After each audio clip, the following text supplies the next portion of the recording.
It was 2 a.m. Tom Hanks couldn't sleep. He was walking through the empty studio lot when he heard something. A noise coming from a supply closet. He opened the door and found a man curled up on the floor using a mop head as a pillow. The studio janitor was homeless. He had been sleeping in that closet for 3 months. And nobody knew. What Tom Hanks did next is the reason that man owns a house today. If you love discovering the untold stories behind Hollywood's greatest legends, hit subscribe and turn on notifications. This one will change how you see everything. August 8, 2007. Warner Brothers Studio, Burbank, California. 2:17 a.m. Tom Hanks had insomnia. It happened sometimes during long productions. His brain wouldn't shut off. He'd lie in his trailer, staring at the ceiling, running lines in his head, thinking about scenes, worrying about things he couldn't control. Tonight was one of those nights. Rather than toss and turn, Tom decided to walk. The studio lot was empty at this hour, just security guards making their rounds.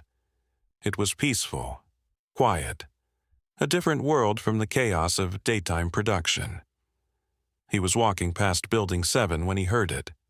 A cough, faint, coming from somewhere nearby. Tom stopped, listened. Another cough, then silence. He followed the sound to a supply closet at the end of the hallway. The door was slightly ajar. A thin line of light spilled out from the crack. Tom pushed the door open. A man was lying on the floor, curled up in the corner between a mop bucket and a shelf of cleaning supplies. He was using a bundle of rags as a pillow. A thin jacket was draped over him like a blanket. He was asleep. The closet smelled like bleach and sweat. The man's shoes were off, placed neatly beside him. His uniform shirt hung on a hook. He would put it back on in the morning, fresh, like he had just arrived.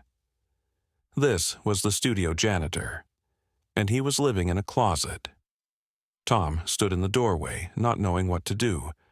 Should he wake him, call security, pretend he never saw this? Before he could decide, the man's eyes opened. For a moment, they just stared at each other. The movie star in the doorway, the homeless janitor on the floor. The man scrambled to his feet. "Mr. Hanks, I'm sorry. I was taking a break. I'll get back to work. Please don't." "It's 2 a.m. Your shift ended hours ago." The man looked at the floor. He was maybe 45, with a weathered face and tired eyes. His name tag said William. "I know, sir. I was tired. I thought I'd rest for a minute before going home." "William, you don't have a home, do you?" William didn't answer. His silence said everything. "How long have you been sleeping here?" "Please, Mr. Hanks, I need this job. I can't lose this job. I'll find somewhere else to sleep, I promise. Just please don't tell anyone." "How long, William?" William's shoulders sagged. 3 months. 3 months.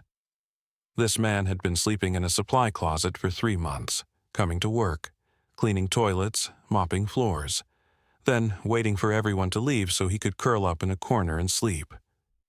"What happened?" Tom asked. "How did you end up here?" William sat down on an overturned bucket. The fight had gone out of him. "Same story you've probably heard 100 times. Got laid off from my real job 2 years ago and couldn't find another one. Burned through my savings. Couldn't make rent, got evicted. Stayed with friends for a while, but you can only do that for so long before you wear out your welcome." He rubbed his face. "I got this janitor job 6 months ago, minimum wage, but it was something. But minimum wage doesn't get you an apartment in LA, not even close. I tried shelters, but they're full. I tried my car, but it got repossessed. So I started staying here, just until I could save enough for a deposit somewhere. And nobody noticed. I'm careful. I clean up every morning, put everything back exactly how it was. I'm invisible, Mr. Hanks. That's my job, to be invisible. Tom looked around the closet. A small bag in the corner held what must have been all of William's possessions. A change of clothes, a toothbrush, a photograph of a woman and 2 children, taped to the inside of the door. Who are they? William looked at the photo. My wife and kids, ex-wife now. She took the kids back to Ohio when things fell apart. Said she couldn't watch me destroy myself. I don't blame her. I was a mess back then. Do you talk to them? I call my kids every Sunday. I tell them I'm doing fine. That I've got a place to stay, food to eat. They don't know I sleep in a closet. They think their dad is getting back on his feet. William's voice cracked. I can't let them know how far I've fallen. They still believe in me. They're the only ones who do. Tom sat down on another bucket, facing William. Can I tell you something? Sure. When I was starting out, before anyone knew my name, I was broke. Really broke. I slept in my car more than once. I ate ramen for months because it was all I could afford. There was a period where I wasn't sure I was going to make it. William looked up. You? Me? Everyone has a story, William. Everyone has a chapter they don't talk about. You're not alone. And you're not less of a man because you're struggling. But you made it out. I'm 45 years old, sleeping in a closet. There's no making it out for me. Why not? Because I'm too old, because I don't have connections, because I'm a janitor, Mr. Hanks. I clean toilets. That's all I am now. That's all you do. That's not all you are. Tom leaned forward. What did you do before? Before the layoffs? I was an accountant. 20 years at the same firm.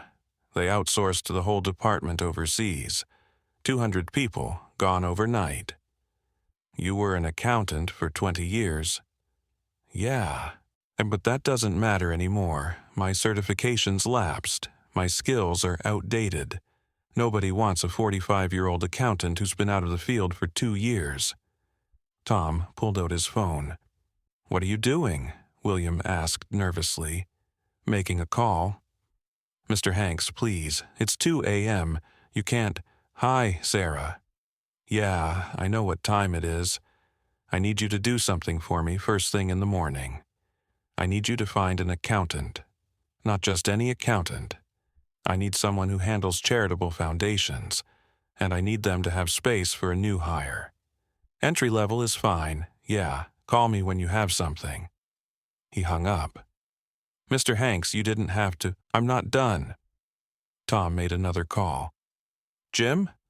Yeah, it's Tom. I need an apartment. Something small, nothing fancy. Near the studio if possible, furnished. I'll pay 6 months up front. Can you have something by Monday? Great, thanks. William was staring at him. Why are you doing this? Because I found a man sleeping in a closet. Because I've been where you are. Because nobody should have to pretend they're okay while they're dying inside. Tom stood up. Here's what's going to happen. By Monday, you're going to have an apartment. A real place to sleep, with a bed and a shower and a door that locks. You're going to keep working here until we can get you back into accounting. And you're going to call your kids and tell them the truth. Not all of it. You don't have to tell them about the closet. But tell them you struggled. Tell them it was hard. And tell them you're getting back up. Mr. Hanks, I can't pay you back for this. I don't want you to pay me back. I want you to pay it forward. Someday, when you're back on your feet, you're going to meet someone who's struggling. Someone who's sleeping in a closet of their own. And when that happens, I want you to help them. That's how you pay me back. William was crying now. Not quiet tears, deep, body-shaking sobs, the kind that come from years of holding everything together finally letting go. I don't know what to say. Say yes. Say you'll take the apartment. Say you'll call your kids. Yes, yes to all of it. Tom reached out and pulled William to his feet. He hugged him. A movie star hugging a janitor in a supply closet at 2 a.m. "You're going to be okay, William. It doesn't feel like it right now, but you're going to be okay." By Monday, William had an apartment. Within 6 months, he had a job at an accounting firm that handled nonprofit finances. Entry level, like Tom had said. But it was a start. Within 2 years, he was a senior accountant. Today, William Chen is the CFO of a nonprofit that provides housing for homeless workers, people who have jobs but can't afford a place to live. The organization has helped over 2,000 people find stable housing. William runs it personally, because he was one of them. Because he knows exactly what it feels like to have a job and no home, to be invisible, to pretend you're okay while you're falling apart. His kids know the whole story now. He told them on a visit to Ohio, a year after Tom found him in the closet. They didn't think less of him, they thought more. "Dad," his daughter said, "you didn't give up. Even when you had nothing, you kept going.